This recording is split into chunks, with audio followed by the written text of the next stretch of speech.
Terima kasih Anda masih bersama kami di Prime Plus dan seperti sebelum jeda tadi saya ke Mbak Devi kalau begitu.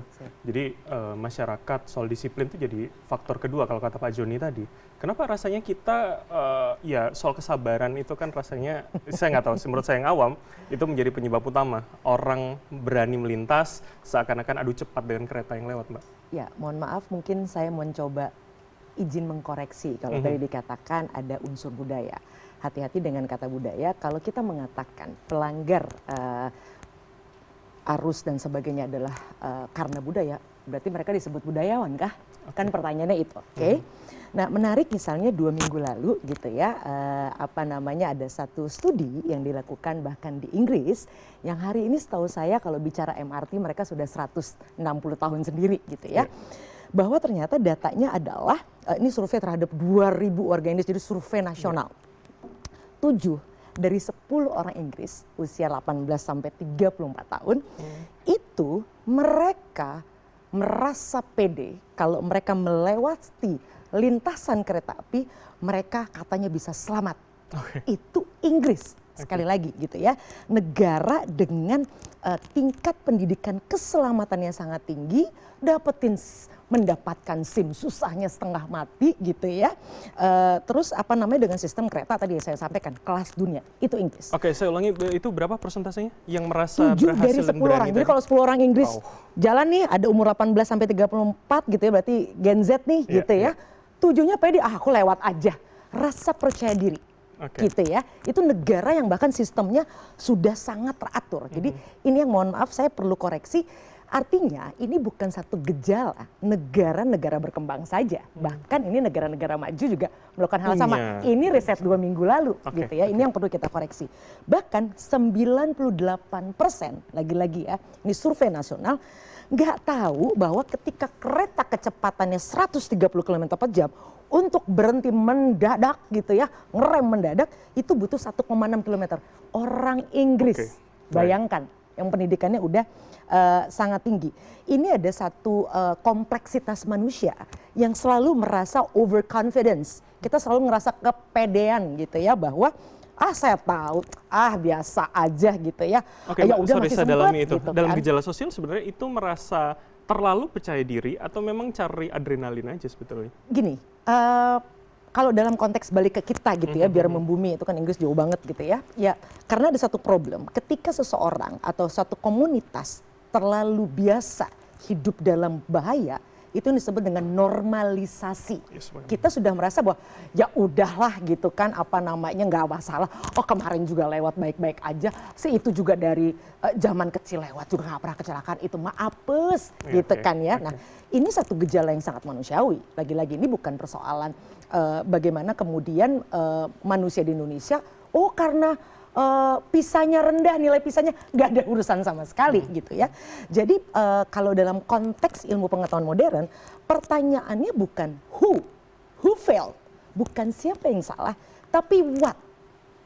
Negara yang maju adalah bukan mencari siapa yang salah, tapi kita harusnya menciptakan sebuah sistem yang bisa mencegah manusia yang jelas sangat tidak sempurna. Jadi justru yang perlu kita lakukan adalah bersama-sama untuk mencari apa nih sistem apa yang nggak mungkin juga benar-benar 0% zero, itu tidak mungkin. Tapi artinya persentasenya terus menerus kita minimalisir, itu yang perlu kita pahami. Tapi kalau kemudian artinya kan kita juga tidak bisa menunggu ya, artinya semua lini baik kemudian pemerintah, KAI dan juga masyarakat harus segera meningkatkan awareness-nya soal keselamatan. Bagaimana saya bisa membayangkan masyarakat kita itu Inggris saja begitu tadi. Bagaimana masyarakat kita juga akhirnya lebih mau menunggu, lebih mau nggak usah jauh-jauh. Kalau banyak palang pintu yang kemudian dibuka otomatis sama pengendara misalkan untuk bisa melintas, dianggap keretanya masih lama. Apa yang bisa saya bayangkan? Ini lagi-lagi berdasarkan ilmu pengetahuan ya, artinya bukan kira-kiranya Devi gitu ya. Jadi satu, apa sih yang ada di pikiran orang-orang itu kok nekat gitu ya. Satu, bukan karena ingin mati, tapi karena ingin menghemat waktu. Karena ada dalam kajian ekonomi bahkan manusia itu akan lebih menghitung ketakutan kerugian yang nyata hari ini daripada dampak besar yang nggak kelihatan. Dampak besar kematian itu nggak kelihatan. Tapi bahwa gara-gara saya nggak ngelintas itu jadi diomelin bos udah telepon gitu ya, gara-gara itu saya ketinggalan ojek saya di depan sana gitu kan, dan sebagainya, itu disebut dengan present bias gitu ya, dan artinya nggak peduli matanya mau biru kayak mau hitam kayak kita, itu semua terjadi, happen all around the world gitu. Nah, manusiawi artinya ya? Betul, sangat manusiawi. Nah artinya ini juga riset tahun lalu bahkan 2025 lagi-lagi di Eropa, masyarakat mereka pun juga demikian.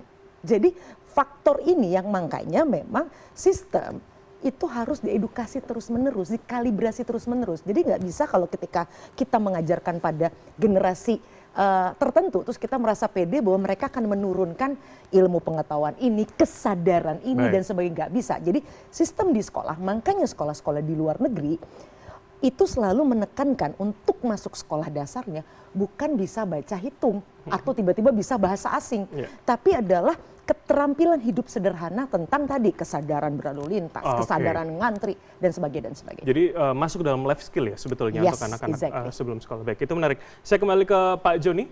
Pak Joni, jadi bagaimana Anda melihat, kemudian Anda cukup lama juga di PT KAI, seberapa kita sebetulnya juga sudah memberikan edukasi pada masyarakat, atau sebetulnya seberapa sulit sebetulnya masyarakat untuk diberikan informasi soal keselamatan ini tadi, Pak?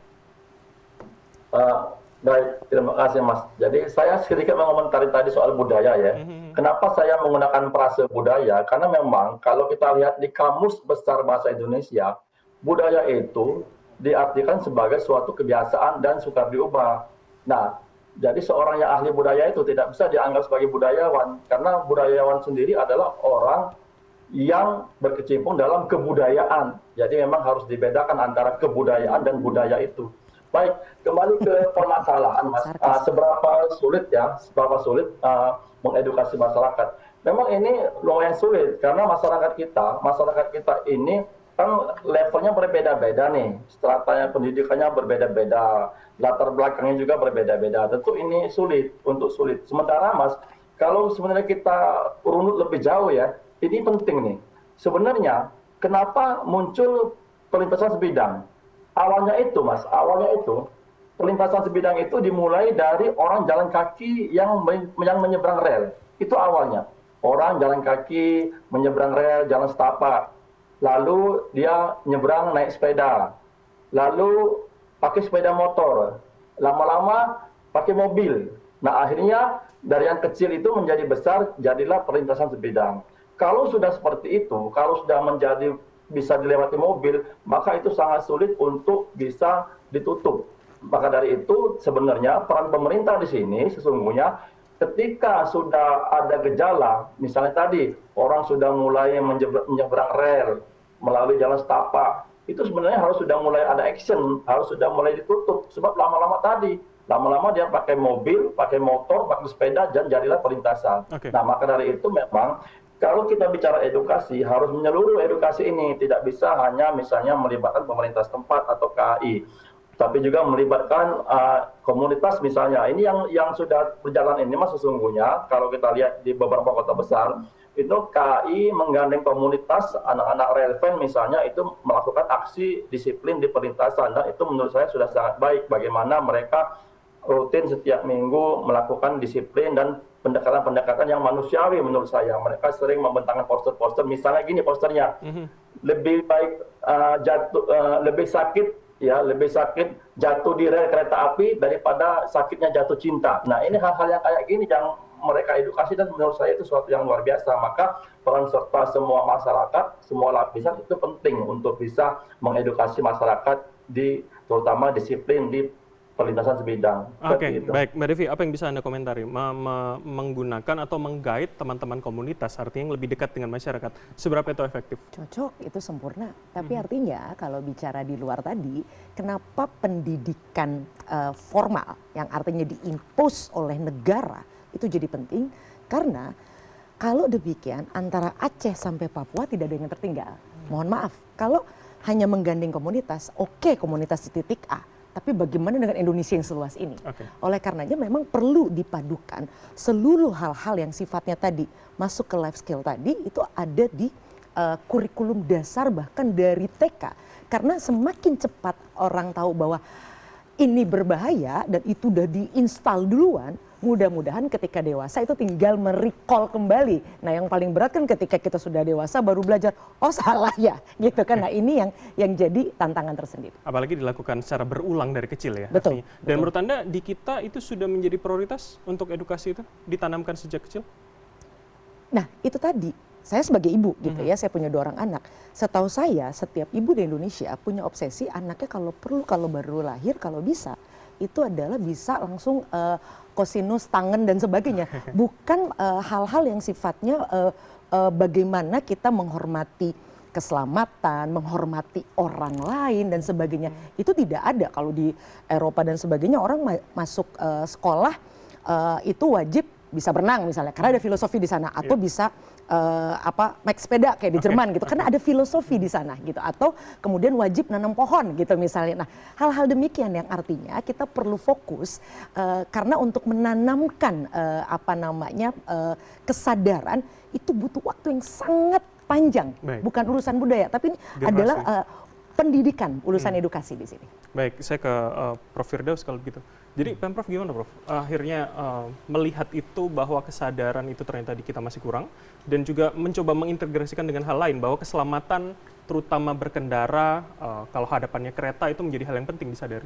Oh iya, Pemprov tentunya kemudian dengan tanggung jawab penuh bahwa jangan sampai kemudian ada kejadian yang memakan korban seperti yang terjadi di Bekasi dan juga sebelumnya juga di beberapa tempat ya. Tentunya kemudian upaya-upaya baik pendekatan struktural maupun kemudian yang non struktural kita lakukan seperti yang disampaikan Mbak Devi tadi, bagaimana kemudian mengedukasi, mendisiplinkan, mengingatkan dengan menggunakan ya tadi palang pintu, kemudian juga kalau di luar negeri kan ada pengeras suara, ada zona aman ketika orang melewati itu kemudian akan berbunyi gitu ya. Hanya kan persoalan di Jakarta ini karena kota ini memang sangat ya terbatas lahannya. Kita tidak punya kemewahan bahwa kemudian ada zona aman sebelum palang pintu tadi. Sebagian dari pelintasan bidang kita kan udah mepet sekali di Oke, tidak mungkin itu karena soal lahannya atau lahan sebetulnya kita tidak mau saja membuka. Bukan. Lahan pertama. Nih ya. Kita punya palang pintu ya. Kemudian palang pintu tadi itu dalam beberapa hal tadi. Ada tadi orang yang nekat untuk ya apakah tadi dalam konteks dia berpacu dengan waktu atau kemudian ya ada kebanggaan uji nyali bahwa dia bisa menerobos ya, atau ada kejadian lain misalkan memang ya sistemnya tidak bekerja, mungkin kejadian di Bekasi bahwa mobil listriknya kemudian mengalami gangguan ya lalu kemudian mati di sana ya. Sebetulnya kalau kita ya punya metode evakuasi, misalkan begitu ada macet, kemudian sistem di perlintasan yang rawan tadi itu sudah otomatis ada kemudian rame-rame menarik secara manual atau kemudian ada alat khusus yang kemudian merimove-nya. Di sisi lain kemudian sistem headway kereta api kan cepat sekali gitu ya, apalagi komuter tadi.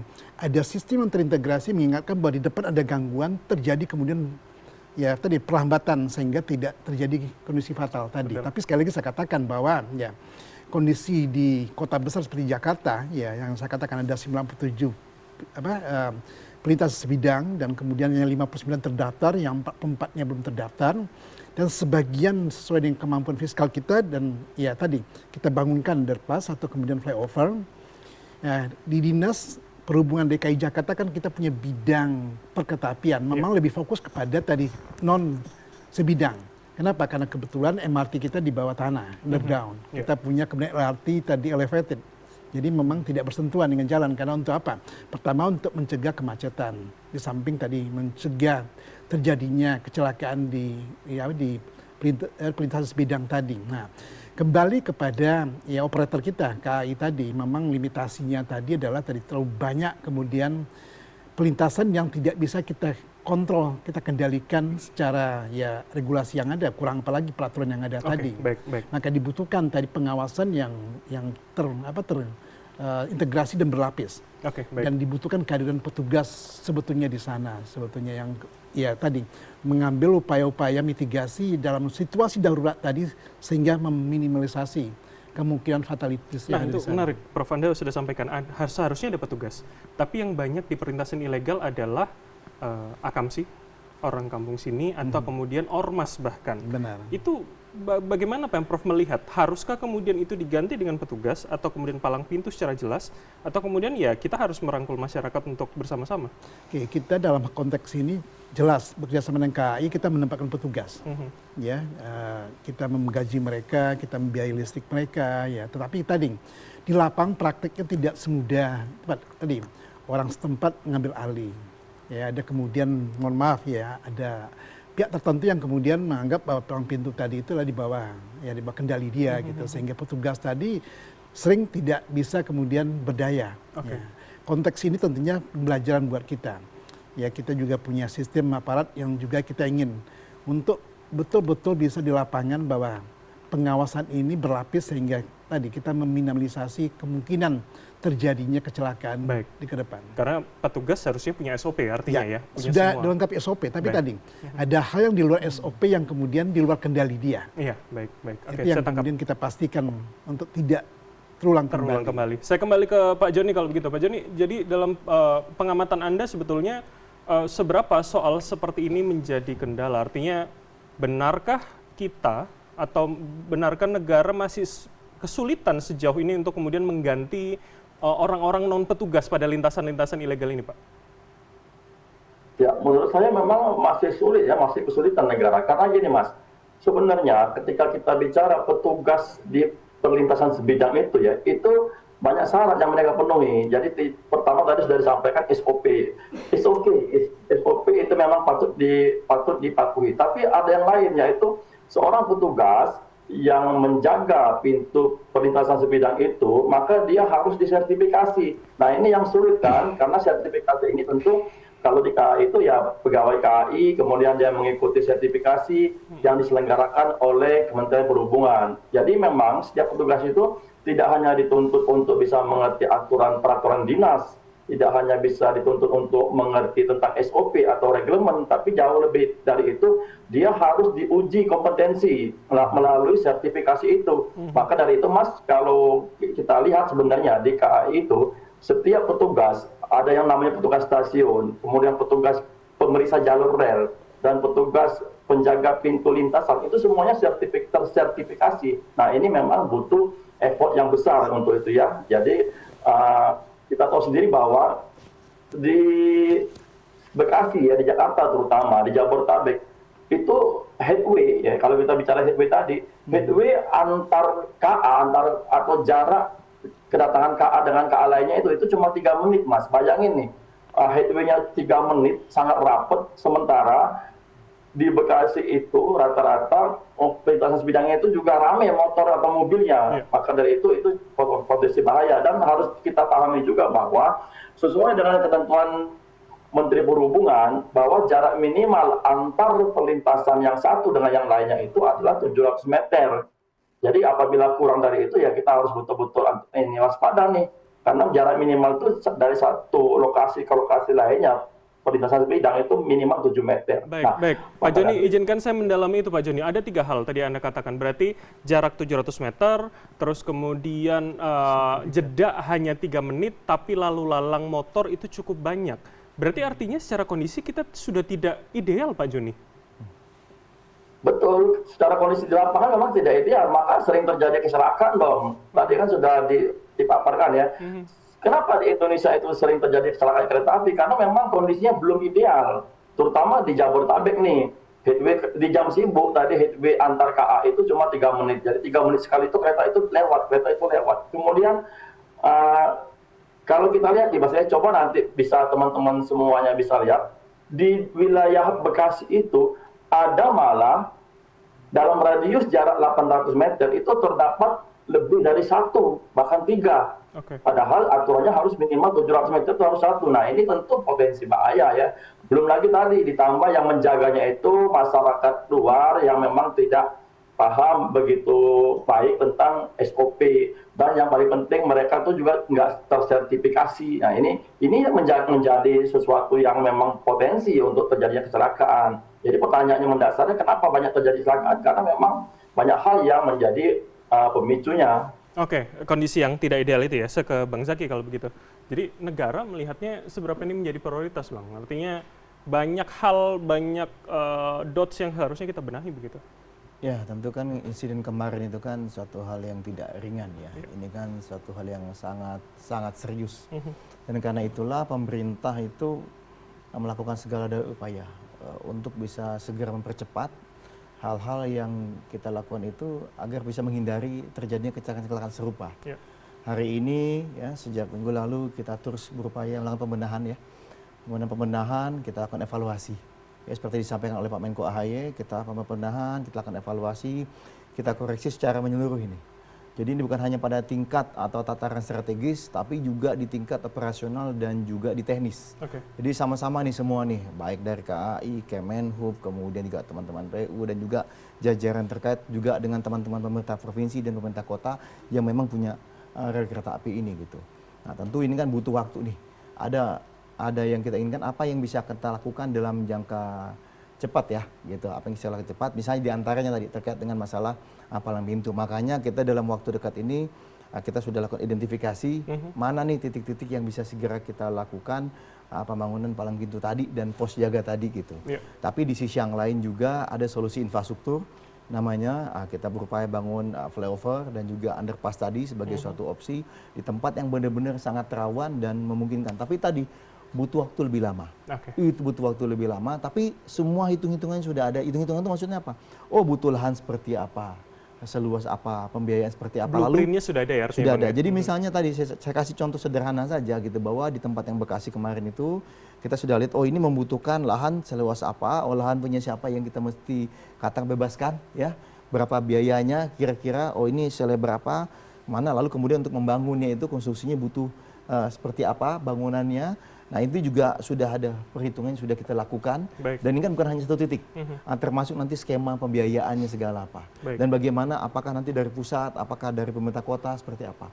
Pak Presiden memang menyampaikan akan ada Bampres. Tapi ya sebelum masuk ke situ tentu kami akan mengupayakan hal-hal lain dulu nih. Ada gitu. skema lain yang ada skema-skema lain yang disiapkan, termasuk tadi misalnya Pemkot Bekasi menyampaikan, kita sebenarnya ada menyiapkan nih, tapi mohon maaf dananya nggak cukup nih gitu.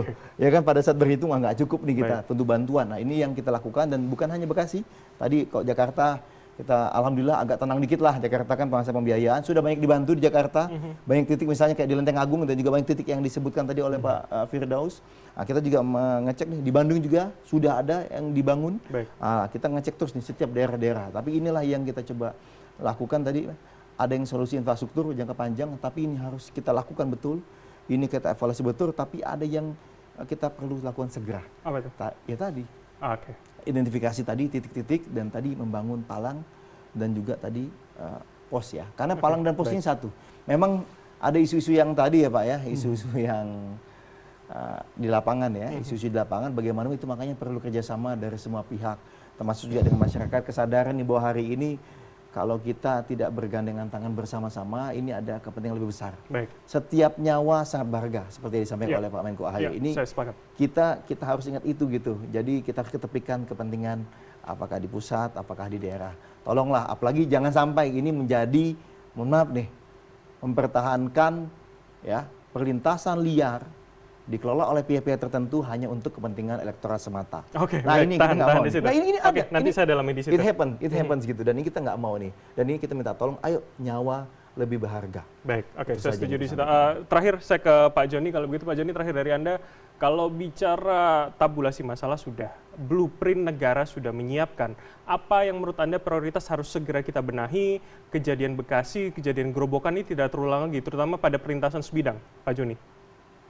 Ya, jadi gini Mas, sebenarnya dari saya singkat ya, bahwa pertama, membangun perlintasan sebidang itu hukumnya tidak wajib. Itu yang pertama. Kedua, solusi yang paling efektif untuk menekan angka kecelakaan di situ adalah dengan menghilangkan, nih Mas, dengan menghilangkan perlintasan sebidang yang ilegal. Itu yang paling efektif sebenarnya. Nah, sementara ini, sejauh ini kita sebenarnya tidak begitu belum begitu tegas untuk bisa menghilangkan perlintasan sebidang yang ilegal tersebut, sehingga malah itu akhirnya menjadi ladang penghasilan dari pihak-pihak tertentu ya, sehingga kadang-kadang di situ terjadi kelalaian seperti itu. Oke, baik. Terima kasih atas waktu Anda, Pak Joni Martinus, pengamat perkereta apian telah bergabung sama kami. Selamat malam, sehat selalu, Pak Joni. Baik, kami masih akan melanjutkan Prime Plus. Saya akan perkenalkan satu narasumber yang baru saja hadir, yakni Ketua Forum Perkeretaapian Masyarakat Transportasi Indonesia, Dedi Herlambang. Pak Dedi, selamat malam. Terima kasih sudah hadir. Silakan duduk. Dan pada segmen selanjutnya kami masih akan melanjutkan dan kami akan mendalami sebetulnya bagaimana kejadian besar, tragedi yang terjadi pada Senin lalu ini juga dibahas di media sosial. Bagaimana netizen menanggapi isu ini dan apa sebetulnya respon dari netizen terkait dengan hal ini. Usai jeda, tetaplah bersama kami di Prime Plus.